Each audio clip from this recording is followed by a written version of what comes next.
जय हिंद साथियों, स्वागत है आपके अपने परिवार गांव की पाठशाला में। आज की इस नई वीडियो में हम लोग बात करेंगे भारतीय राष्ट्रीय आंदोलन से संबंधित सेट नंबर 4 के बारे में। सेट नंबर 4 के हालांकि हमने सेट नंबर 4 के लगभग 2 भागों में अभी तक डिटेल डिस्कशन कर लिया है। अगर बात करें तो पार्ट 1 में हमने लगभग 20 क्वेश्चनों का डिस्कशन किया है। वहीं बात करें पार्ट 2 में, अगर हम बात करें तो पार्ट 2 में हमने लगभग 30 क्वेश्चनों का डिस्कशन किया है। यानी पार्ट 1 पार्ट 2 के माध्यम से हम लगभग 50 क्वेश्चनों का डिस्कशन 2 घंटे में कर चुके हैं। तो यदि आपने अभी तक उनको नहीं देखा तो उनको भी देख लीजिए। आज के इस वीडियो पर हम लोग स्पेशली बात करेंगे क्वेश्चन नंबर 51 से, क्योंकि 50 तक हमने डिस्कशन कर लिया है। आज के जो हम डिस्कशन करेंगे वो 51 क्वेश्चन नंबर से करेंगे। अब भारत के किसी भी एग्जाम में बैठने वाले हैं, यूपीएससी हो, यूपी पीसीएस हो, बिहार पीसीएस हो, या फिर बीपीएससी टीआरई के एग्ज़ाम हो, बिहार एसआई हो, बिहार एसएससी हो, यानी किसी भी एग्ज़ाम आप जहाँ भी आपको भारतीय राष्ट्रीय आंदोलन से संबंधित टॉपिक है तो वहाँ के लिए बहुत ही महत्वपूर्ण होने वाला है। तो शुरुआत करते हैं आज के क्वेश्चन नंबर 51 के बारे में। जैसे कि 51 नंबर क्या कहता है, क्वेश्चन नंबर 51, देशबंधु की उपाधि संबंधित है। तो देशबंधु की उपाधि जो संबंधित है चित्तरंजन दास से संबंधित है। वहीं बात करें कि दीनबंधु की उपाधि, एक टर्म आता है दीनबंधु, तो दीनबंधु की उपाधि किससे संबंधित है? दीनबंधु की उपाधि जो संबंधित है तो C.F. एंड्रूज ये भी पूछता है कि देशबंधु तो अगर चित्तरंजन दास है तो यानी अगर बात देशबंधु है तो दीनबंधु की उपाधि किससे संबंधित है? दीनबंधु की जो उपाधि संबंधित है C.F. एंड्रूज से संबंधित है। अब दोस्तों बात करते हैं, जैसे कि विकल्प में है तो अम्बेडकर जी के बारे में बात कर लेते हैं। क्वेश्चन का विकल्प तो ये सही हो गया बी, यानी कि बी चित्तरंजन दास देशबंधु की उपाधि जो दी जाती है चित्तरंजन दास से। वही दीनबंधु की उपाधि जो दी जाती है वो C.F. एंड्रूज के द्वारा दी जाती है। लेकिन बात कर लेते हैं कुछ विकल्पों के बारे में, क्योंकि हमारा जो मेन पर्पज़ होता है, हम जितने भी विकल्प हैं उन सभी पर डिटेल में डिस्कशन करते हैं। यदि आप हमारे पहले प्रैक्टिस सेट देखे होंगे तो देखे होंगे कि हमने 50 क्वेश्चनों का डिस्कशन 2 घंटे में किया है। तो यानी कि क्वेश्चन के साथ साथ उससे संबंधित सारे फैक्ट जो आसपास के बन सकते हैं उन सभी को कवर करने की हमने अपने प्रैक्टिस सेट में कोशिश की है। तो बात करते हैं B.R. अम्बेडकर के बारे में। तो इनका जो जन्म होता है, अगर इनके जन्म के बारे में तो 14 अप्रैल, ये भी पूछता है कि B.R. अम्बेडकर का जन्म कब हुआ था। 14 अप्रैल 1881 को होता है। कहाँ होता है? तो मध्य प्रदेश MP के महू में, महू नामक स्थान पर इनका जन्म होता है। कहाँ पे? महू नामक स्थान पर, यानी MP के महू नामक स्थान पर। बात करें इनके द्वारा कुछ संस्थाओं की स्थापना की जाती है, जैसे कि इनके द्वारा संस्थापक बहिष्कृत हितकारी सभा, ये भी पूछता है बहिष्कृत हितकारी सभा किसके द्वारा स्थापित की जाती है। तो कई बार एग्जामों में पूछता है, तो ये 1924 में B.R. अम्बेडकर के द्वारा ही स्थापित की थी। वहीं depress class association, labour association की स्थापना भी B.R. अम्बेडकर के द्वारा ही की जाती है। वहीं बात करें कि इन्हें आधुनिक युग का मनु भी कहा जाता है। संविधान निर्माता की संज्ञा भी इनको दी जाती है। तो लगभग जो जितने क्वेश्चन यहाँ से बनते हैं B.R. अम्बेडकर जी से, तो हमने उनको टच करने की कोशिश की। अब बात करते हैं क्वेश्चन नंबर 52 के बारे में। क्वेश्चन नंबर 52 क्या कहता है? कांग्रेस का 1929 का अधिवेशन जिसमें पूर्ण स्वराज का लक्ष्य घोषित किया गया था, कहाँ पर हुआ था? तो इस प्रश्न का जो सही उत्तर होगा वो हो जाएगा विकल्प नंबर C, यानी लाहौर में हुआ था। कब हुआ था? 1929 में हुआ था। कब? कहाँ हुआ था? लाहौर में हुआ था। तो इसमें ही पूर्ण स्वराज का लक्ष्य रखा गया था। इसकी तो अच्छी की गई थी वो पंडित जवाहरलाल नेहरू जी के द्वारा की जाती है। अब बात करते हैं क्वेश्चन नंबर 53 के बारे में। कांग्रेस ने भारत छोड़ो आंदोलन का प्रस्ताव किस वर्ष पारित किया था? कांग्रेस ने भारत छोड़ो आंदोलन का प्रस्ताव किस वर्ष पारित किया था? तो इस प्रश्न का जो सही उत्तर होगा वो हो जाएगा 1942 में, यानी कि 14 जुलाई 1942 को कांग्रेस के कार्यकारिणी समिति में ये प्रस्ताव पारित किया जाता है कि भारत छोड़ो आंदोलन की शुरुआत की जाएगी। लेकिन अगर बात भारत छोड़ो आंदोलन की शुरुआत कब से होती है, तो भारत छोड़ो आंदोलन की जो शुरुआत होती है वो 8 अगस्त 1942 को कहाँ से होती है? बम्बई के गवालिया टैंक से भारत छोड़ो आंदोलन की शुरुआत होती है। किसके द्वारा हो जाती है? महात्मा गांधी के नेतृत्व में भारत छोड़ो आंदोलन की शुरुआत होती है। कहाँ से होती है? तो 8 अगस्त 1942 को बम्बई के गवालिया टैंक से होती है। वहीं बात करें कि जब महात्मा गांधी को 9 अगस्त को गिरफ्तार कर लिया जाता है। तो भारत छोड़ो आंदोलन का नेतृत्व कौन करते हैं? तो अरोड़ा असफ अली के द्वारा 9 अगस्त को ग्वालियर टैंक से ही भारत छोड़ो आंदोलन का नेतृत्व किया जाता है। अब दोस्तों बात करते हैं जैसे कि क्वेश्चन नंबर 50 के बारे में, सॉरी 54 के बारे में। क्वेश्चन नंबर 53 हम लोग डिस्कशन कर लिए, क्वेश्चन नंबर 54 के बारे में। सुभाष चंद्र बोस ने सिंगापुर में दिल्ली चलो का नारा दिया था, तो कब दिया था? इस प्रश्न का जो सही उत्तर हो जाएगा वो हो जाएगा 1944 में दिया था। वहीं बात करते हैं अब क्वेश्चन नंबर 55 के बारे में। सुमेलित करें, तो जैसे कि सूची 1 को सूची 2 से सुमेलित करना, तो अब्दुल गफ्फार खान का संबंध क्या था? सीमांत गांधी ने कहा जाता था। वहीं मोहनदास करमचंद गांधी को महात्मा गांधी के नाम से जानता, सुभाष चंद्र को बोस को बोले तो इन्हें नेताजी के नाम से जाता, रविंद्रनाथ टैगोर को कहें तो इन्हें गुरुदेव के नाम से जाना जाता। तो इस प्रश्न का जो सही होगा एक आ दो इस प्रश्न का जो सही होगा 1 आ 2 हो जाएगा, यानी 1 आ 2 और सी का 1, 1 आ 2 सी का 1, 1 आ 2 सी का 1, यानी 1 आ 2 हो जाएगा, तो 1 आ 2 हो जाएगा, सी का 1 हो जाएगा, तो विकल्प नंबर बी इस प्रश्न का सही उत्तर हो जाएगा। अब दोस्तों बात करते हैं जैसे क्वेश्चन नंबर 56 के बारे में। असहयोग आंदोलन 1920-22 को क्यों निलंबित किया गया था? तो इस प्रश्न का जो सही उत्तर होगा वो विकल्प नंबर सी, चौरी चौरा कांड यानी हिंसा की घटना के कारण। चौरी चौरा की अब बात करें कि चौरी चौरा की घटना कब हुई थी, तो 5 फरवरी। कहीं कहीं आपको 4 फरवरी भी मिलेगा, तो लेकिन जो अथॉरिटी का NCERT में है तो 5 फरवरी 1942 को गोरखपुर के चौरी चौरा नामक स्थान पर एक थाने में लगभग 22 सिपाहियों को जिंदा जला दिया जाता, जिससे आहत होकर के महात्मा गांधी ने असहयोग आंदोलन को बंद करने की यह घोषणा कर देते हैं।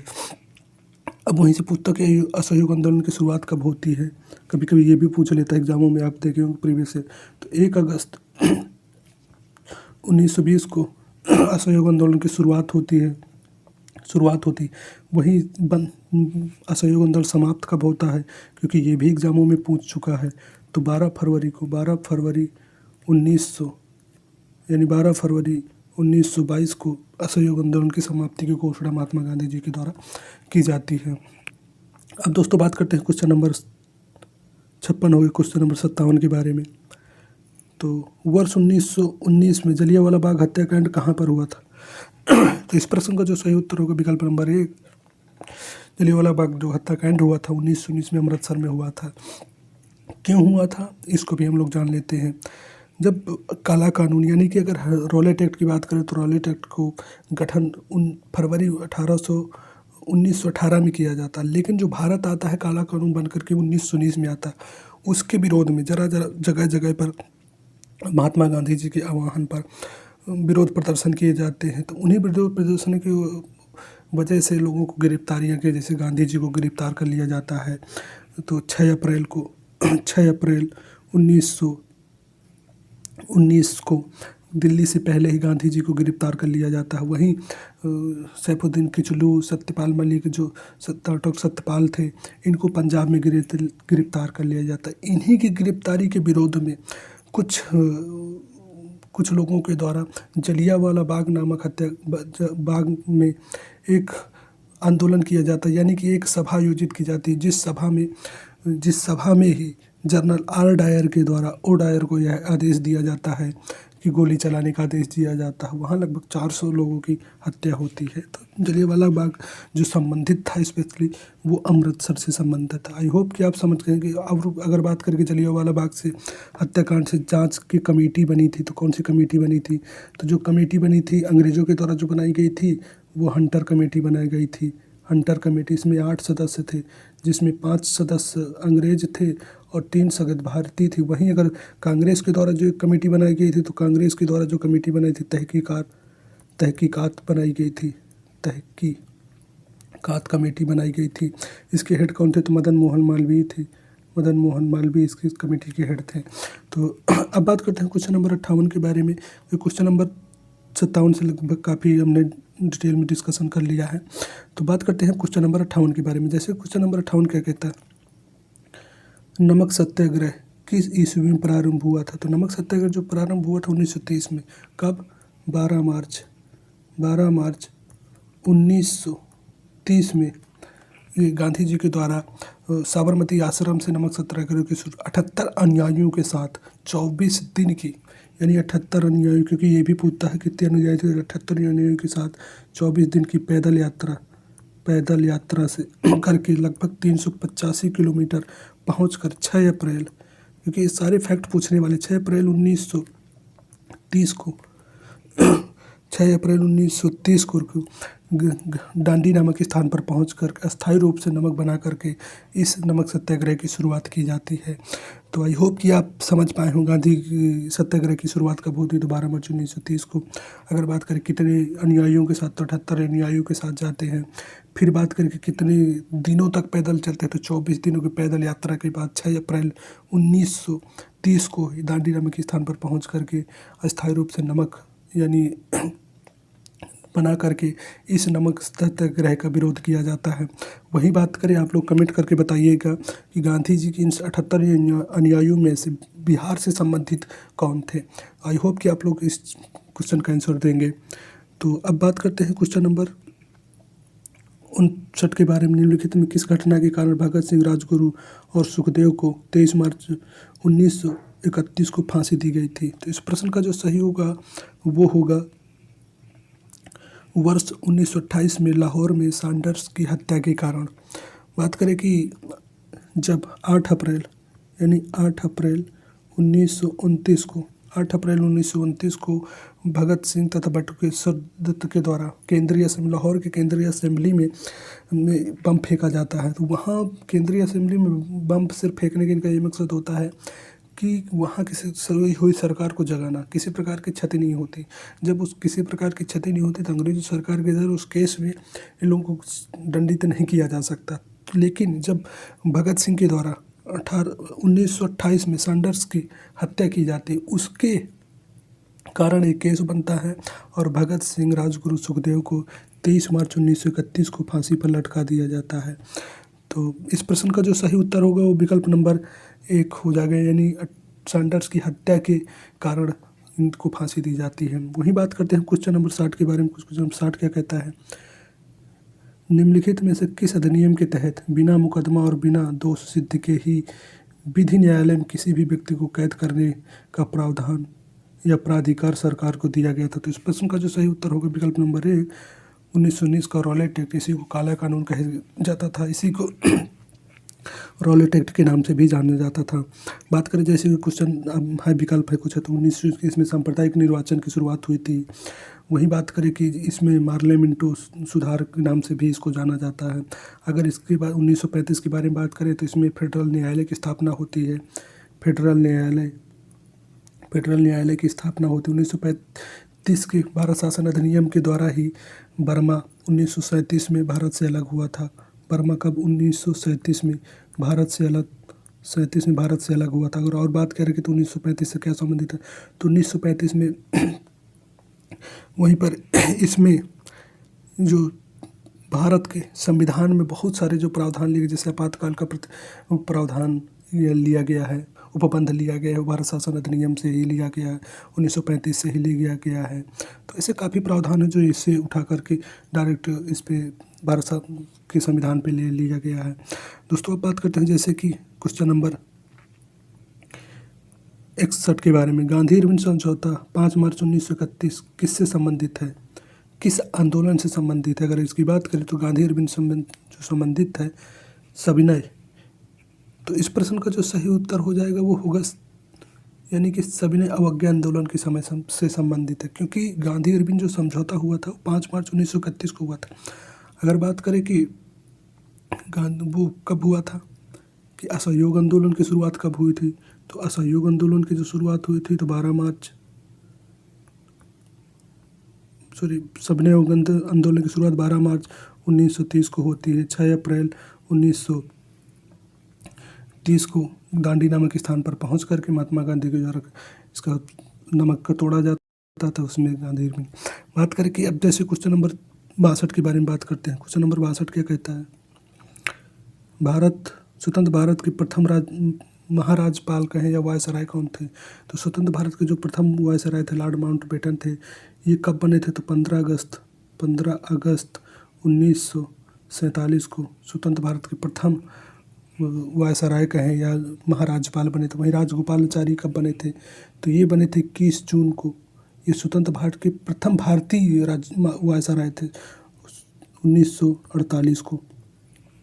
कब बने थे? तो 21 जून 1948 को श्री यानी चक्रवर्ती राजगोपालाचारी प्रथम भारतीय वायसराय थे। बात करें कि इनसे क्या पूछता है, तो प्रथम भारतीय वायसराय थे। अब दोस्तों बात करते हैं क्वेश्चन नंबर 63 के बारे में। तो क्वेश्चन नंबर 63 क्या कहता है? किस अधिनियम में पहली बार भारत के लिए संघीय संरचना प्रस्तुत की गई थी? तो इस प्रश्न का जो सही उत्तर होगा वो हो जाएगा भारत शासन अधिनियम 1935 के द्वारा संघीय न्यायालय की स्थापना की जाती है। आपातकाल को उपबंध जैसे इस प्रावधान किए जाते हैं। केंद्रीय यानी इस प्रांतीय विधानसभा को समाप्त करके प्रांत विधान सभा को समाप्त करके केंद्रीय विधानसभा यानी केंद्रीय विधानसभा में चुनाव स्टार्ट किए जाते हैं। वही बात करें इसके द्वारा है 1937 में बर्मा भारत से अलग होता है। अब बात करते हैं कुछ लोग जैसे कि 1909 का क्या था, 1919 में क्या था, तो इनसे भी कुछ फैक्टर जैसे इनके 1909 जो मार्ले मिंटो सुधार आता है, तो उसमें जो मार्ले थे सचिव थे, मिंटो जो उस समय थे वायसराय थे, मार्ले जो थे क्या थे, तो भारत सचिव थे। ये भारत सचिव थे, क्योंकि यहाँ से भी क्वेश्चन आपको देखने को मिलते होंगे। वहीं जो मिंटो थे, तो मिंटो की बात करें, जो मिंटो थे तो ये कहते वायसराय थे भारत के उस समय, वायसराय थे। सांप्रदायिकता के जनक अगर कहे तो सांप्रदायिकता के जो जनक थे वो मिंटो ही थे। सांप्रदायिकता के जनक जो थे तो मिंटो थे। और बात करें क्या कहते हैं, तो इसमें पृथक निर्वाचन की शुरुआत की गई थी। वहीं बात करते हैं 1919 का भारत शासन अधिनियम या चेम्सफोर्ड सुधार रिफॉर्म्स अधिनियम के नाम से जानते। इसमें पहली बार महिलाओं को, क्योंकि ये बहुत ज़्यादा पूछता है, महिलाओं को पृथक निर्वाचन यानी महिलाओं को निर्वाचन का अधिकार दिया जाता है। अब दोस्तों बात करते हैं क्वेश्चन नंबर 64 के बारे में। क्वेश्चन नंबर 64 क्या कहता है? काकोरी ट्रेन डकैती या काकोरी के ट्रेन कांड के नायक कौन थे? तो इस प्रश्न का जो सही उत्तर होगा वो हो जाएगा राम प्रसाद बिस्मिल। वहीं बात करें भगत सिंह के बारे में और बटुकेश्वर दत्त के बारे में, तो आप जानते हैं कि भगत सिंह और बटुकेश्वर दत्त 8 अप्रैल 1929 को लाहौर के केंद्रीय असेंबली में इनके द्वारा बम फोड़ा जाता है, जिसके वजह से इनको फांसी की जो सज़ा सुनाई जाती है भगत सिंह राजगुरु को, तो वो 23 मार्च 1931 को सुनाई जाती है। बात करें भगत सिंह के द्वारा एक नारा दिया जाता है, अगर आप लोग देखते हो तो भगत सिंह के द्वारा इंकलाब का नारा दिया जाता है, इंकलाब का नारा दिया जाता है। वहीं बात करें इसकी इंकलाब की नारा की रचना किसने की थी, तो नचरा जो कि मोहम्मद इकबाल के द्वारा इनकी इस नारे की रचना की जाती, क्योंकि यहाँ से ये क्वेश्चन आप लोगों को देखने को मिलते होंगे। बात करें राम प्रसाद बिस्मिल की यानी इनके द्वारा इनको फांसी कहाँ दी जाती है? सबसे पहले क्वेश्चन तो यही पूछता है, तो इनको गोरखपुर जेल में 19 दिसंबर 1927 को इनको फांसी दी जाती है। बात करें कि इसके साथ काकोरी कांड में कितने लोगों को फांसी दी थी, तो 4 लोगों को फांसी दी थी। कौन कौन थे? राजेंद्र लाहिड़ी को गोंडा जेल में, वहीं अशफाकुल्ला खान को बात करें तो फैजाबाद जेल में इनको फांसी दी जाती है। रोशन सिंह को जो फांसी दी थी इलाहाबाद के नैनी जेल में फांसी दी जाती है। अब बात करते हैं क्वेश्चन नंबर 65 के बारे में। 1919 के अधिनियम में द्वैध शासन धारणा को किस व्यक्ति ने परिचित कराया था? तो मॉन्टेगू चेम्सफोर्ड, तो इन दोनों ने कराया था। तो इस प्रश्न का जो उत्तर हो जाएगा वो हो जाएगा उपयुक्त में से एक से अधिक। 1919 के अधिनियम के द्वारा ही प्रांतों में द्वैध शासन की शुरुआत की जाती है। महिलाओं को पृथक यानी इस प्रांतों में द्वैध शासन की शुरुआत की जाती है। क्या किया जाता है? द्वैध शासन की शुरुआत।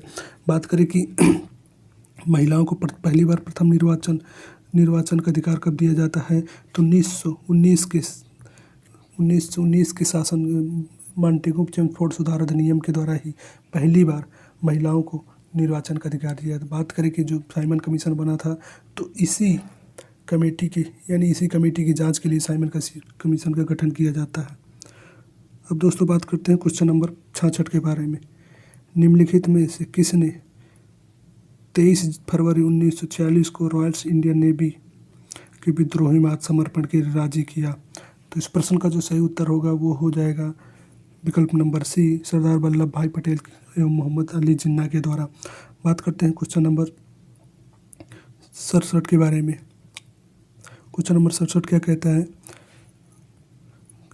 20 सितंबर 1932 को यरोदा जेल में महात्मा गांधी ने आमरण अनशन किसके विरोध में किया था?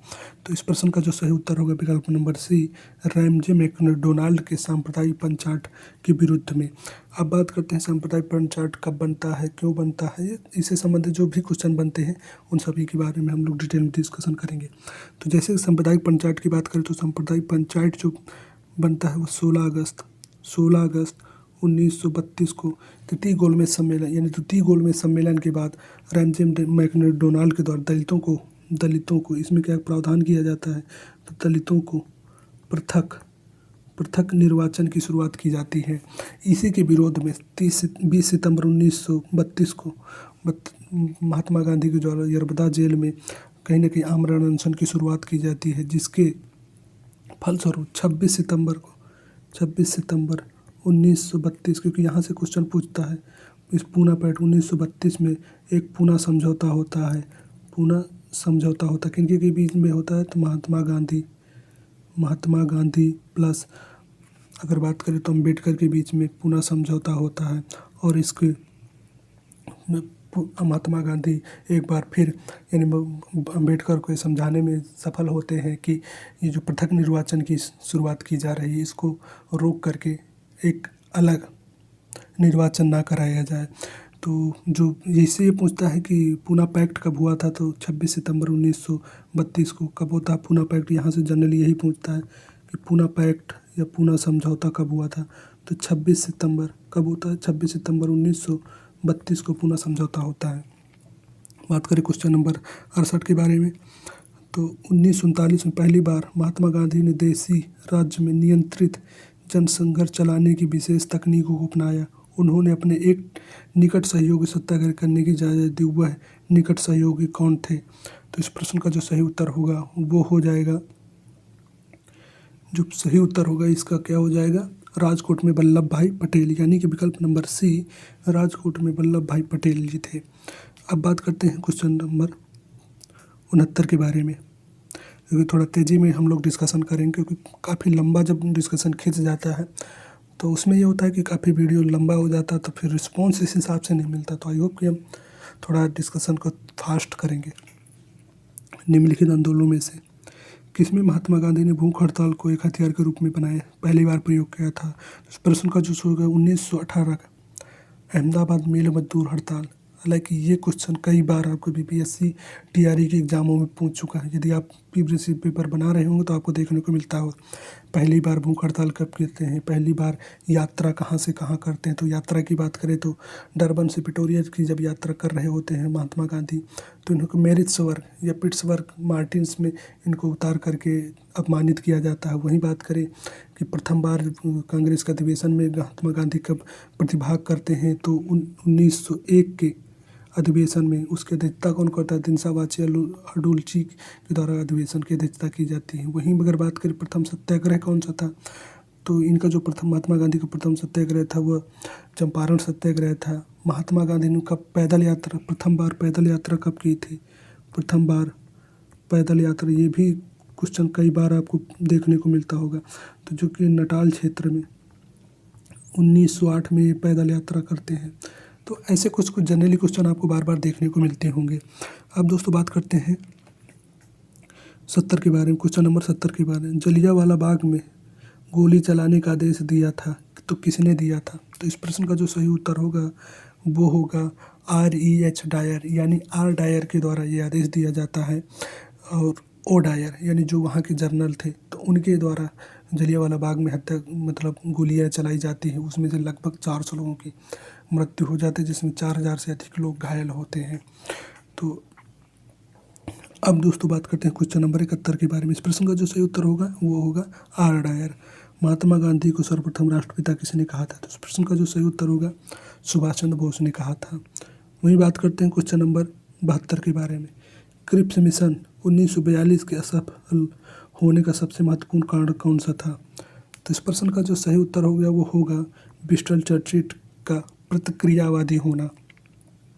बात करें क्वेश्चन नंबर अगर 73 के बारे में, भारतीय राष्ट्रीय कांग्रेस के सबसे अधिक समय तक अध्यक्ष कौन थे? तो इस प्रश्न का जो सही उत्तर हो जाएगा अब्दुल कलाम थे।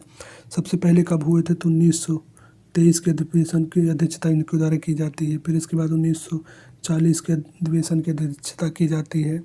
सबसे कम उम्र में इन्हीं के द्वारा अध्यक्षता की थी। पहले शिक्षा मंत्री थे। वहीं बात करें कि इनकी दोबारा कब की जाती है, 1940 में कब की जाती है? रामगढ़ अधिवेशन। रामगढ़ कहाँ पड़ता था? तो उस समय तब बिहार में पड़ता था। आई होप कि आप लोग समझ पाए होंगे। अब दोस्तों बात करते हैं जैसे दादा भाई नौरोजी की द्वारा कांग्रेस की कितनी बार अध्यक्षता की जाती है? तो दादा भाई नौरोजी के द्वारा 1886 में, 1893 में, इसके बाद 1906 में, यानी कांग्रेस की 3 बार अध्यक्षता की जाती है। अब बात करते हैं क्वेश्चन नंबर 74 के बारे में। जब 15 अगस्त 1947 को भारत ने अपनी पहली आज़ादी का जश्न मनाया तब महात्मा गांधी कहाँ थे? साबरमती आश्रम में थे, सेवाग्राम आश्रम में थे, नई दिल्ली में थे? तो इस प्रश्न का जो सही उत्तर हो जाएगा वो तब, यानी कि उपयुक्त में से कोई नहीं, क्योंकि नोआखाली में। तब कहाँ थे? नोआखाली में थे। नोआखाली बंगाल में थे। कहाँ पे थे? तो नोआखाली बंगाल में थे। इस प्रश्न का जो सही उत्तर होगा उपयुक्त में से कोई नहीं। दोस्तों बात करते हैं क्वेश्चन नंबर 75 के बारे में। भारत एवं पाकिस्तान का विभाजन किस योजना के तहत हुआ था? प्रश्न है, उत्तर होगा माउंटबेटन योजना के तहत। अब दोस्तों बात करते हैं क्वेश्चन नंबर हम लोग 76 के बारे में। डिस्कशन थोड़ा फास्ट करेंगे जिससे कि सारे क्वेश्चन जल्दी कवर हो सके। महात्मा गांधी की हत्या कब हुई थी? तो महात्मा गांधी की जो हत्या हुई थी 30 जनवरी 1948 को नाथूराम गोडसे के द्वारा किया जाता है। 30 जनवरी को करंट से अगर रिलेट करें तो शहीद दिवस मनाया जाता है। आप लोग करंट से अगर देख रहे होंगे तो 30 जनवरी को शहीद दिवस के रूप में मनाया जाता है। वहीं बात करें क्वेश्चन नंबर 77 के बारे में, कौन सा भारतीय स्वतंत्र भारत का पहला गवर्नर था? तो इस प्रश्न का जो सही उत्तर हो जाएगा राजगोपालचारी। राजगोपालचारी कब बनते थे? 21 जून 1948 को स्वतंत्र भारत के प्रथम भारतीय वायसराय थे। बात करें अगर क्वेश्चन नंबर 78 के बारे में, कायदे आजम किसे कहा जाता था? तो मोहम्मद अली जिन्ना को कायदे आजम कहा जाता था। वहीं भगत सिंह को के बारे में बात करें तो इनके द्वारा इनकलाब का नारा दिया जाता है। और बात करें तो इनको फांसी कब दी जाती है? तो 23 मार्च 1931 को फांसी दी। महात्मा गांधी के बारे में हम लोगों ने काफ़ी डिटेल में पहले भी डिस्कशन कर लिया है। आप जो हमारे जो प्रैक्टिस सेट फर्स्ट और सेकंड और थर्ड है उन पर जाकर देखिए। हमने इतनी डिटेल में डिस्कशन किया है महात्मा गांधी जी के बारे में, या सारे क्वेश्चन में इतना डिटेल में डिस्कशन किया है कि शायद आपको कहीं इतना डिटेल में डिस्कशन न मिले। यानी 10-10, 20-20 क्वेश्चनों को हमने जो डिस्कशन किया है 1-1, 1.5 घंटे में किया है। तो अगर आप लोग अभी तक नहीं देखे तो उनको जा कर के देख लीजिएगा, जिससे कि आपके सारे डाउट्स जितने भी क्वेश्चन आसपास बनते हैं उन सभी पे आपको क्लियर हो सके। महात्मा गांधी, अब बात करते हैं 79 के बारे में। महात्मा गांधी जी किस गोलमेज सम्मेलन में भाग लेने के लिए लंदन गए थे? तो इस प्रश्न का जो सही उत्तर होगा द्वितीय गोलमेज सम्मेलन में, क्योंकि महात्मा गांधी के द्वारा एक ही गोलमेज सम्मेलन में भाग लिया गया था सिर्फ द्वितीय गोलमेज सम्मेलन में। वहीं पे अगर बात करें कि क्या इससे पहले भी महात्मा गांधी कब गए थे? तो कभी नहीं गए थे, सिर्फ द्वितीय गोलमेज सम्मेलन में ही गए थे। कौन से राजपूत जहाज से गए थे? वहीं किंग्स हॉल में वो ठहरे थे। द्वितीय गोलमेज सम्मेलन कब हुआ था? तो 1931 में हुआ था। और बात करें कि तीनों गोलमेज सम्मेलन में भाग लेने वाले कौन थे? तो किचलू थे, वहीं पे डॉक्टर सफरू थे और डॉक्टर भीमराव अम्बेडकर, तीनों गोलमेज सम्मेलन में भाग लेने वाले थे। बात करें क्वेश्चन नंबर 80 के बारे में। असहयोग आंदोलन शुरू करने के समय भारत के वायसराय कौन थे? तो इस प्रश्न का जो सही उत्तर होगा वो हो जाएगा उपयुक्त में से कोई नहीं, क्योंकि ना तो लॉर्ड हास्टिंग थे, न लॉर्ड कैनिंग थे, न लॉर्ड डलहौजी थे। तो उस समय जो थे जेम्स फोर्ड थे। जेम्स फोर्ड उस समय असहयोग आंदोलन के समय वायसराय थे। क्योंकि लॉर्ड कैनिंग का कार्यकाल की बात करें तो ये भी नहीं थे। इनका जो कार्यकाल था 1773 के आसपास है। डलहौजी का 1948 हो गया। तो ये लोग कहीं ना कहीं असहयोग आंदोलन के टाइम पे नहीं थे। तो कौन था? तो चेम्सफोर्ड थे, लॉर्ड चेम्सफोर्ड असहयोग आंदोलन के समय भारत के वायसराय थे। बात करें क्वेश्चन नंबर 81 के बारे में। क्वेश्चन नंबर 81, भारतीय स्वतंत्रता आंदोलन के दौरान चर्चित पुस्तक इंडिया फॉर इंडियंस के लेखक कौन थे? तो इस प्रश्न का जो सही उत्तर हो जाएगा वो हो जाएगा चित्तरंजन दास। बात करें क्वेश्चन नंबर 82 के बारे में। पंजाब के भूतपूर्व लेफ्टिनेंट गवर्नर माइकल ओडायर की हत्या किसने की थी? तो ऊधम सिंह के द्वारा उनकी हत्या की जाती है। बात करें क्वेश्चन नंबर 83 के बारे में। साइमन कमीशन का भारत आगमन कब हुआ था? तो 1928 में। गठन कब हुआ था? गठन हुआ था मार्च 1927 में। भारत कब आया था? तो 1928 में। इस प्रश्न का जो सही उत्तर हो जाएगा वो हो जाएगा 1928 में। अब दोस्तों बात करते हैं क्वेश्चन नंबर 84 के बारे में। भारतीय कम्युनिस्ट पार्टी अस्तित्व में किस वर्ष आई थी? तो इस प्रश्न का जो सही उत्तर होगा वो हो जाएगा उपयुक्त उसमें कोई नहीं, क्योंकि भारतीय कम्युनिस्ट पार्टी की स्थापना 1924 में एम एन रॉय के द्वारा इलाहाबाद में की जाती है। इलाहाबाद में भारतीय कम्युनिस्ट पार्टी की स्थापना की जाती है। इस प्रश्न का जो सही उत्तर होगा उपयुक्त में से कोई नहीं, क्योंकि 12 में नहीं की जाती, न 18 में की जाती, न 21 में। तो कब की जाती है? 1924 में एम एन रॉय के द्वारा। कहाँ? इलाहाबाद में। बात करें क्वेश्चन नंबर 85 के बारे में। दीनबंधु के नाम किसे विख्यात थे? तो C.F. एंड्रूज। वही चित्तरंजन दास देशबंधु के नाम से विख्यात थे। बात करें क्वेश्चन नंबर 86 के बारे में। माई एक्सपेरिमेंट विद ट्रूथ के रचनाकार कौन थे? तो माई एक्सपेरिमेंट विद ट्रूथ के रचनाकार जो थे महात्मा गांधी थे। मौलाना अब्दुल कलाम की बात करें, पंडित जवाहरलाल नेहरू की बात करें, तो माई एक्सपीरियंट इनकी द्वारा कई सारी बुकें लिखी गई थी। वही बात करते हैं क्वेश्चन नंबर 87 के बारे में। क्रमानुसार व्यवस्थित करें। साइमन कमीशन का भारत आया था, सहयोग आंदोलन, पूना पैक्ट, गांधी इन कालानुक्रम। ऐसा जो क्वेश्चन का पैटर्न है काफ़ी बार आपको बीपीएससी में देखने को मिलता होगा। साइमन कमीशन का जो भारत आगमन हुआ था तो वो हुआ था 1928 में। गांधी इरविन समझौता जो हुआ था 5 मार्च 1931 में हुआ था। पूना पैक्ट 26 सितंबर 1932 में हुआ था। 1932 में। असहयोग आंदोलन तो 1 अगस्त 1920 में हुआ था। तो इस प्रश्न का जो सही उत्तर हो जाएगा वो क्या होगा? इस प्रश्न का सही उत्तर होगा, अगर देखा जाए तो 2-1, यानी कि इस प्रश्न का जो सही उत्तर होगा वो हो जाएगा, अगर बात करें कि जैसे 2-1-1-4, क्योंकि 20, फिर इसके बाद 28, 1, फिर इसके बाद 4 गांधी इरविन समझौता, यानी 2-1 ए हो जाएगा। 2-1-4-3 इस प्रश्न का जो सही उत्तर होगा 2-1-4-3। बात करें क्वेश्चन नंबर 88 के बारे में। तो क्वेश्चन नंबर 88 जैसे कि दांडी यात्रा में गांधी जी ने कितनी दूरी तय करके नमक का विरोध किया था? तो 385 किलोमीटर। 24 दिन की पैदल यात्रा के बाद कितने दिन चले थे? तो 24 दिन पैदल यात्रा चले थे। शुरुआत कब हुई थी? तो इसकी शुरुआत 12 मार्च 1930 को होती है। साबरमती आश्रम से दांडी पहुंचते हैं। 24 दिन के बाद 385 किलोमीटर चलते हैं। कितने? 78 अनुयायियों के साथ। आप लोग कमेंट करके बताइएगा कि इन 78 अनुयायियों में से बिहार के संबंधित कौन थे? सिर्फ एक व्यक्ति थे जो बिहार से संबंधित थे, उनका नाम आप लोग कमेंट करके बताइएगा। आई होप कि आप लोग कमेंट करेंगे। यदि आपको पता है तो आप लोग कमेंट जरूर करिएगा। उससे क्या होगा कि आपका रिवीजन होगा। गांधी जी ने किस कानून को काला कानून कहा था? तो इस प्रश्न का जो सही उत्तर होगा रॉलेट एक्ट। कब आया था? 1919 में। मॉन्टेगो चेम्सफोर्ड के 1919 में। हंटर आयोग जो बना था ये कहीं ना कहीं बना था, यानी जलियांवाला बाग हत्याकांड के विरोध में एक कमेटी बनाई गई थी जांच के लिए। चंपारण सत्याग्रह के दौरान महात्मा गांधी के साथ कौन शामिल थे? तो राजेंद्र प्रसाद तथा अनुग्रह नारायण। अब बात करते हैं थोड़ा सा चंपारण सत्याग्रह की बात कर लें। तो चंपारण सत्याग्रह 1917 में होता। कहाँ होता है? चंपारण, बिहार में, यानी चंपारण नामक स्थान होता है बिहार में। वहीं बात करें चंपारण सत्याग्रह की जांच के लिए एक कमेटी बनती है, तो कौन सी होती है? चंपारण एग्रीगेरियन कमेटी बनती है। वहीं पूछे चंपारण में जो कर लिया जाता था उस कर का क्या नाम था। बीपीएससी टीआरई 1 का क्वेश्चन है कि ये पूछा गया था जो चंपारण के द्वारा कर लिया जाता था उस कर क्या नाम था। तवांग नामक कर लिया जाता था। कौन सा कर लिया जाता था? तवांग नामक कर लिया जाता था। ये क्वेश्चन आपको बार बार देखने को मिलेगा एग्जामों में। अब बीपीएससी की प्रीवियस उठाकर देख लीजिए, यहाँ ये पूछा जाता है। वहीं पूछता है इस कमेटी के हेड कौन थे, तो सीएफ यानी जीएफ स्थलाई इस कमेटी के हेड थे।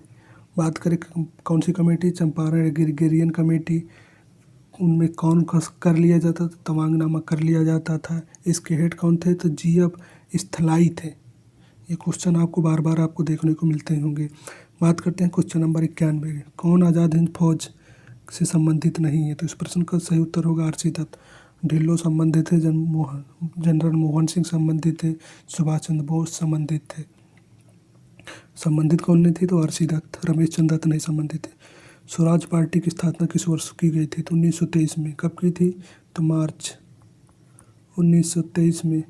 CR दास मोतीलाल नेहरू के द्वारा कहाँ पे की जाती है, इलाहाबाद में। इलाहाबाद में।